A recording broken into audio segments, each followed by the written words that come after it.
मित्रों नमः संस्कृताय। मैं राहुल कुमार राहुल HD 91 पर आप सभी लोगों का स्वागत वंदन अभिनंदन करता हूं। मित्रों, जिस भाई बहन को TGT का पेपर देना होगा वो इस चैनल को ज़रूर देखेगा। मित्रों, आप लोग बने रहिएगा, थोड़ा सा प्यार दे दीजिएगा, थोड़ा सा शेयर कर दीजिएगा आप लोग। और मैं वादा करता हूं और ईश्वर से हमेशा प्रार्थना करता हूं, जो भी मेरा भाई बहन इस वीडियो को देखेगा वो निश्चित रूप से सफलता के मार्ग को प्राप्त करे और एक अच्छा सा स्थान आप ग्रहण करें TGT में। मित्रों, मैं यही ईश्वर से हमेशा कामना करूंगा आप लोगों के लिए। धन्यवाद मित्रों। अब आप हम लोग देखते हैं 30 क्वेश्चन, बस कितने मिनट में? 6 मिनट में मित्रों, व्याख्यान के साथ। देख लीजिएगा, वर्गों के तृतीय वर्ण किस महेश्वर सूत्र में वर्णित है? वर्गों का अगर जो पूछा जाए तृतीय वर्ण महेश्वर सूत्र का कौन से में है, अर्थात महेश्वर सूत्र 14 खंडों में विभक्त है। मित्रों, इसको खंडों में जानेंगे, सर्गों में नहीं जानेंगे, ना ही अध्याय में जानेंगे, ना ही उल्लास में जानेंगे, ना ही उद्योत में जानेंगे, ना ही अंक में जानेंगे। इसको जानेंगे किसमें? खंडों में विभक्त है। तो यहाँ ध्यान देंगे, ये 10वें में है, अर्थात जब गण 10। वर्गों का तृतीय वर्ण क्या है? जब गण 10। ठीक है। लड़ किस सूत्र के अंतर्गत आता है?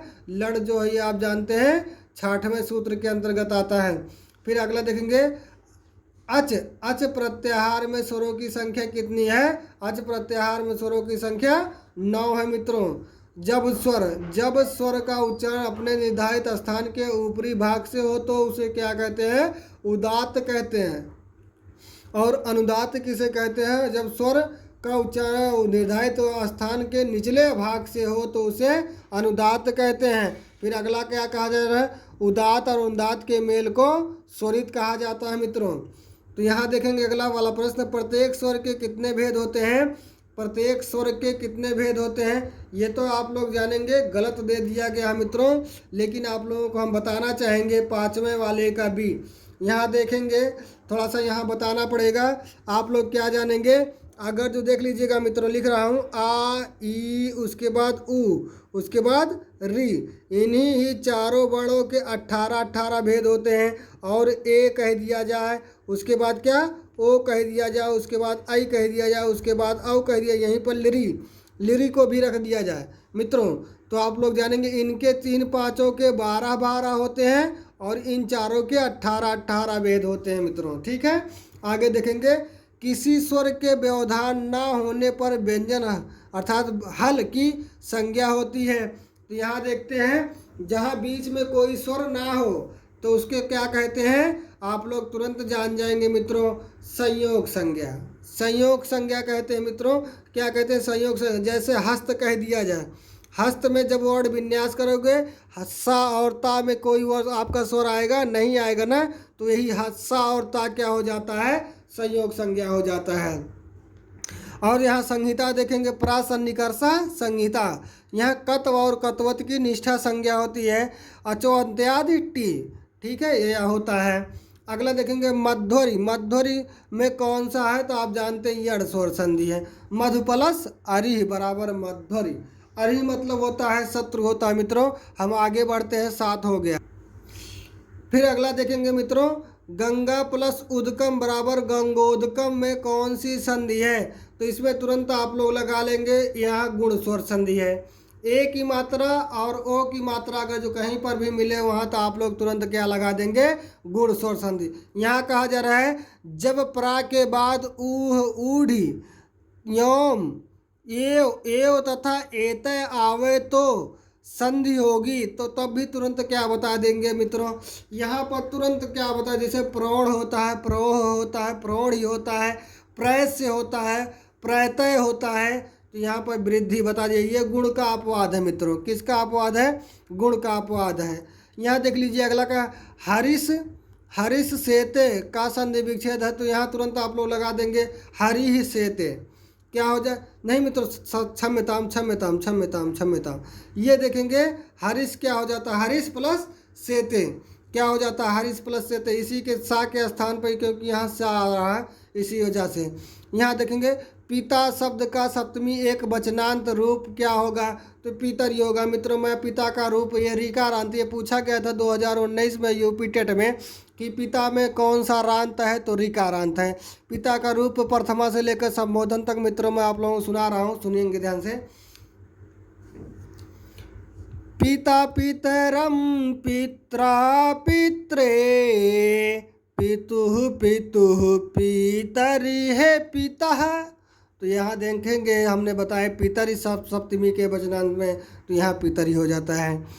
नहीं, पिता पितरम पित्रा पित्रे पितुः पितुः पितरि है पिता। तो यह इस प्रकार से हो जाता है। गो मतलब गाय होता है, उसे बैल आप यहाँ लिख दिया गया है। शब्द का प्रथमा बहुवचनांत में रूप क्या होगा, अब देखेंगे प्रथमा का बहुवचनांत रूप क्या होगा, ब्राह्मण के क्या हो जाता है, गावा हो जाता है। युष्मत युष्मद युष्मद इसका युष्मद शब्द का पंचमी एक वचनांत का रूप क्या होगा मित्रों, यहाँ तुरंत जान जाएंगे। युष्मत पंचमी का क्या होता है, तो होता है। इसको भी मैं सुनाना चाहूँगा आप लोगों को। यहाँ देखेंगे ये आपका जो है ये इसमें किस में आ जाएगा, यहाँ देखेंगे जैसे कह दिया है त्वम त्वम त्वया तुभ्यं त्वत्ते तौ त्वयि, त्वम त्वम त्वया तुभ्यं त्वत्ते तौ त्वयि। इस प्रकार से आपका क्या हो जाता है, तो हो जाता है, ये षष्ठी हो जाता है, ये पंचमी का बहुवचनांत हो जाता है, ये द्वितीया का एक वचनांत हो जाता है मित्रों। देखेंगे यहाँ देख लीजिए क्षम्यताम नहीं दिखाई दिया, यहाँ क्या होता है युष्मत शब्द का क्या हो जाता है, पंचमी का एक वचनांत क्या हो जाता है, यहाँ तो हो जाता है। फिर उसके बाद देखेंगे 50 किस संख्या का द्योतक है, 50 सत मतलब 100, ठीक है, सत मतलब 100 होता है, लेकिन आप ध्यान देंगे तो यहाँ क्या कह दिया जाता है, यहाँ आपका क्या हो जाता है 50, 50 कह दिया जाए, षष्ठी कह दिया, षष्ठी मतलब 60 हो जाता है, सप्तति कह दिया जाए तो आपका 70 हो जाता है, आशीति कह दिया जाए तो 80 हो जाता है, नवति कह दिया जाए तो 90 हो जाता है, शतम कह दिया जाए तो 100 हो जाता है मित्रों।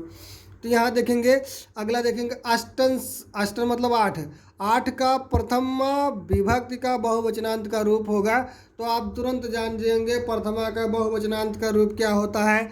आप लोग क्या जानेंगे, आप लोग तुरंत जानेंगे 15 के क्या हो जाएगा, अष्टौ भी बनता है और अष्ट भी बनता है, ठीक है। अगला प्रश्न देख लीजिएगा, देख लीजिए मित्रों, यहाँ कहा जाए कर्त रिप्सित तमम कर्म किस विभक्ति का सूत्र है, तो आप लोग तुरंत जानते जब कर्म कह दिया तो कर्म मतलब क्या होगा, द्वितीया हो जाए, कर्म कारक क्या होता है, द्वितीया होता है। अभिनिविशश्चा किस विभक्ति का सूत्र है, अभिनिविशश्चा किस विभक्ति का सूत्र है, तो द्वितीया विभक्ति का सूत्र है।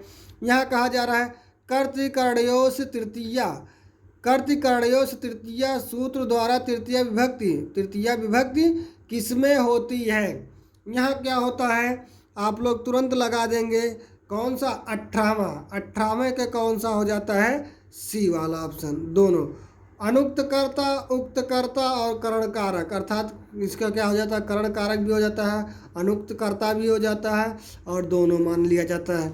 अगला देखेंगे मित्रों, क्या देखेंगे हरि त्रातः में किस विभक्ति किस समास का प्रयोग हुआ है, तो आप लोग तुरंत जानेंगे तत्पुरुष समास, तत्पुरुष समास में कौन सा, तृतीया तत्पुरुष समास, इसका समासी विग्रह क्या होता है, हरिणा त्रातः, ठीक है मित्रों। अब देखेंगे 8 मिनट हो चुका है, अगला देखेंगे मित्रों क्या है, आप लोग तुरंत विसाहवा चले जाते हैं, जल्दी जल्दी पूरे कर लेते हैं। घनश्यामा में समास है तो कर्मधारय समास है, घन यू श्यामा। त्रिभुवन में समास है, त्रियाणाम भुवनानाम समाहार अर्थात द्विगु समास है। पितरौ माता चा पिता चा में समास है तो क्या हो जाएगा, इतरेतर द्वंद्व समास हो जाएगा। यहाँ देखें भू धातु प्रथम पुरुष एक वचनांत में रूप क्या होगा, प्रथम पुरुष, भू धातु प्रथम पुरुष एक वचनांत। ये नहीं पूछा कौन सा लकार मित्रों, तो अब यहाँ देखेंगे कौन सा लकार नहीं पूछ लिया गया है। 23 का आपका क्या सही हो जाता है, सी बभू, अर्थात ये लोट लकार पूछा गया मित्रों। कौन सा लकार, लोट लकार, लोट लकार विशेष तरह ध्यान देंगे, बभू बनता है, ठीक है। लोट लकार यहाँ प्रथम पुरुष नहीं होना चाहिए था, गलत दे दिया गया है मित्रों। फिर अगला देखेंगे, अगला वाला क्वेश्चन देख लीजिएगा। गम धातु, गम धातु लिट लकार प्रथम पुरुष एक वचनांत का रूप क्या होगा? लिट लकार प्रथम पुरुष एक वचनांत का रूप क्या होगा? 24 का बी हो जाता है जगाम। जगाम में हलंत है मित्रों, यहाँ ध्यान देंगे। द्रष्टुम, द्रष्टुम में कौन सा प्रत्यय है? तो तुम उन प्रत्यय है मित्रों। कौन सा प्रत्यय है? तुम उन प्रत्यय है। 29 यहाँ चलेंगे।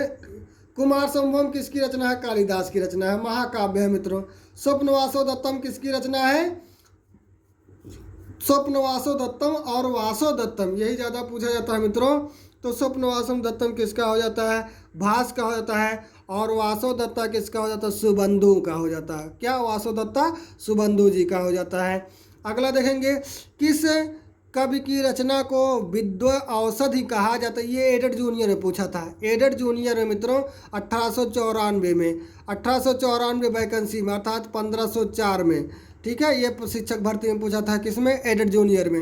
एडेड जूनियर में क्या पूछा? यही विद्वत औषधि किसको माना जाता है? तो यहाँ जानेंगे किसको माना जाता है? नैषधीय चरितम में। नैषधीय चरितम किसकी रचना है? तो श्रीहर्ष की है। ठीक है मित्रों, यहाँ देख लिए। फिर उसके बाद आ ही गया, नैषधीय चरितम किसकी रचना है? तो श्रीहर्ष की है।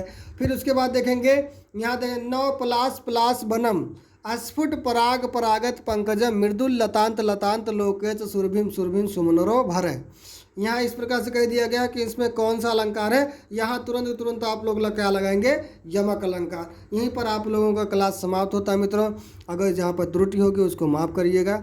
माफ़ करने का मतलब ये है, उसको तुरंत कमेंट में दे दीजिएगा कि सर जी आपने गलत बताया।